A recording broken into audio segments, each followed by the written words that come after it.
Welcome. This is the individual 11 for Post the Quest, and here we're checking out and giving our impressions of the Granblue Fantasy Relink Demo, which just dropped about 24 hours ago on PS5.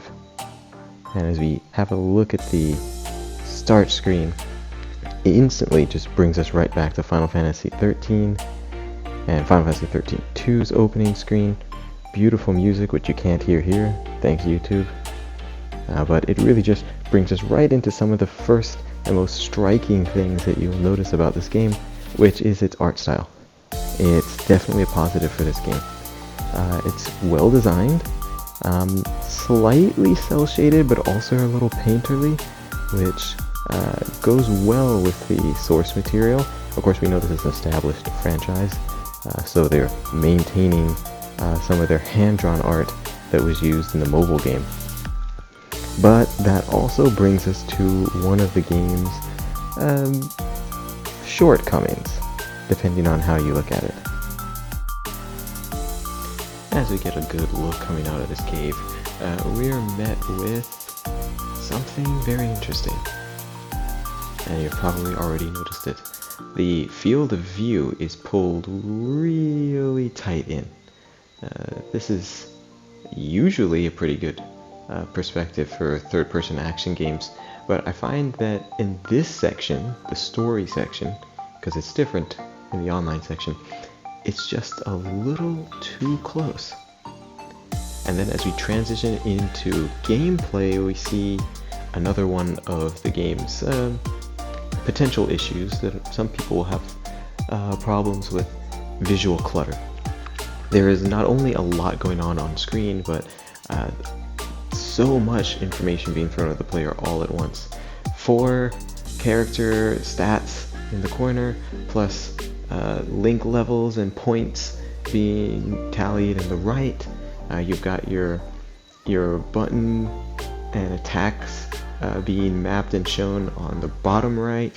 You've got items to be used on the bottom left, and you've got character lines being shouted out during battle in the center of the screen.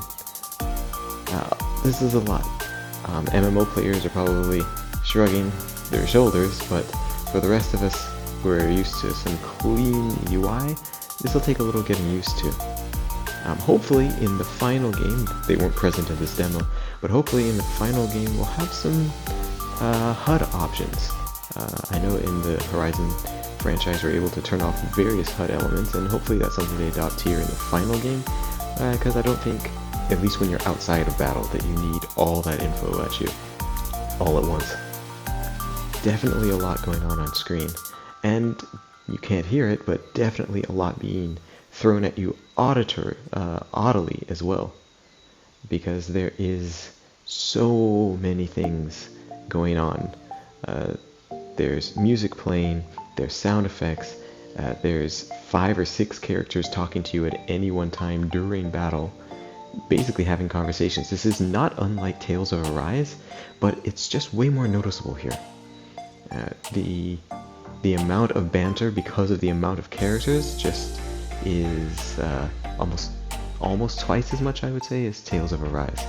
But it does grow on you eventually, but at first you may find this very jarring. And having a look here at the combat, we can also make some direct comparisons back to Tales of Arise in the arts that you use. These are special attacks that you hold down R1 to activate, and they work basically the same way that they do in Tales of Arise, and they're quite effective, really.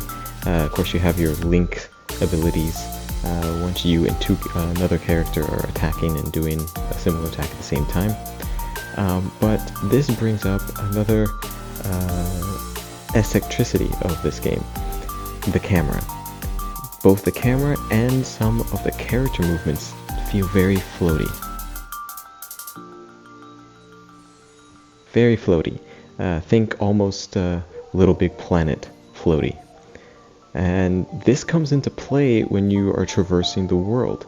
So as you see here, when platforming is necessary, when you're trying to do any kind of precision jumping, that extra floatiness takes a lot of getting used to. The camera itself is also a little floaty. Even after adjusting the camera speed, it pans in a very different way. It's unlike any other game I've played in recent years. Does that necessarily mean it's bad and terrible and needs to be fixed? Not necessarily. It does take some getting used to.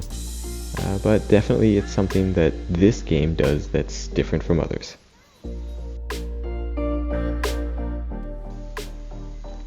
Having a look here at a bit of a mini boss battle.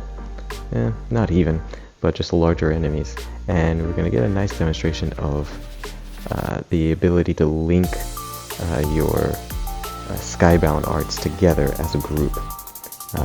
This is flashy, does nice damage, at least here in the story mode, but it's really going to come into play when you're in the online mode, which we'll check out shortly. But you can see here that by strategically activating your skybound arts together in succession, you can trigger full burst, which does extra damage towards the end with all 4 characters. You can also do this with 3 characters if all of them can activate them within the time limit. But the combat here just showcases things very nicely. It's very pretty, flashy, and it's quite enjoyable. And as we move into the online environment, we're going to see some stark differences with not only the camera angles and the field of view, but we're going to have a nice look at how that works out. As we can see, you've got some online options here for making your party, and these things aren't fully functional in the demo, so you weren't able to change all of them, but it's nice to see that some of them are there. But as we pull out from here, we're going to have a nice look and see that there's a big change visually. Significantly less HUD elements for one, and the field of view is pulled back just a little bit. You get a bit more of a view of this town, and it just overall feels less claustrophobic than it did in the story mode. And I don't know if this is something that was intentional, but here's hoping that in the final version we'll have some field of view options. As we move around this kind of hub area, it sounds alive. You hear vendors calling out for lunch, and it definitely looks beautiful. So although while I was here, while I was expecting there to be a bit of a lobby area, kind of a la Monster Hunter, other players don't appear to appear in this area.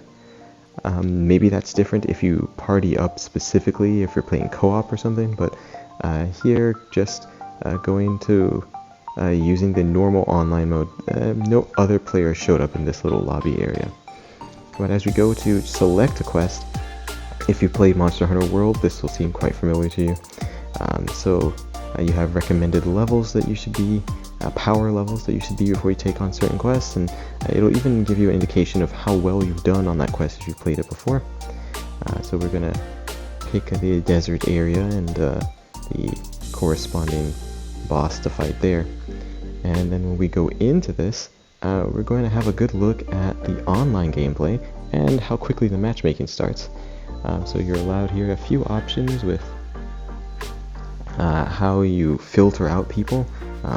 Thankfully this demo just dropped, so it's a Friday evening, lots of people online, so we had no problem getting in to a match. Matchmaking went very smoothly. Just a few seconds, so it just gives you the option to make some final tweaks, and then you can ready up, and once you're ready, you're good to go. Just pay attention that ready is the first option. I found this very strange. You always would think that you have to move to select ready, but no, you could just click right through. And as you can see, matchmaking takes just a few seconds, and then we are on our way. And the entire online experience here was quite smooth, which bodes well for the final game at least, considering I am, other than some closed beta tests that they did and some preview events, I don't know if the online has been properly stress tested. So this might be that stress test. Hopefully no one else has had issues, but everything worked pretty well here. And we're gonna hop right in with some randos. And you'll notice that there's basically no lag. This is almost an afterthought that I remembered after when reviewing this footage, that there was no issue playing online and with input lag that I could notice, nothing noticeable. I am playing the game in performance mode, so maybe that helps. But the online functions quite well, and for some reason I found that visually, in terms of visual information, the online seemed a little less chaotic than the story. I don't know if that's just my brain playing tricks on me, but tell us what you think in the comments. This seemed to just be a little more streamlined, even though the main HUD elements are still in place. Don't know if there's any difference there. I can tell that the field of view is pulled out, but that's because of the size of the enemy. But it just gives you a good view of like how more comfortable it is with a field of view just pulled back a little bit from what they have in the story. So again, hoping that those options are available in the full game. And speaking of the full game, what do we think of this game? Well, we're going to be playing and testing it a lot more in Post the Quest in the coming days, but overall, this has all the trappings of a great action RPG that happens to be made in Japan. This game has been a long time coming, and we're finally getting our hands on it. It's on PS4 as well, and PC. PS5 version runs pretty well. Only major negatives I think that a lot of people are going to have problems with are the voice actors. Not because of the quality of performance, but just the amount of times that you hear them, and some of the voices, especially Vern. I almost find myself hoping there's an option to turn him off. But hey, we all have that annoying friend in real life, so you know, for realism's sake, they added him into the game. But overall, this game is looking pretty sweet. Looking forward to it.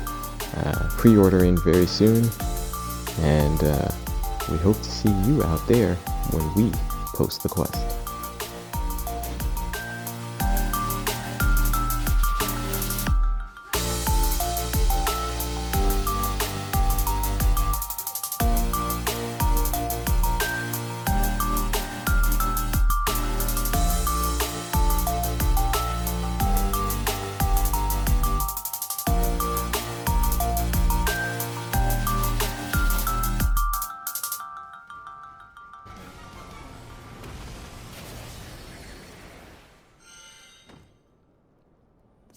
Thanks, everyone. Couldn't have done it alone. Surrender.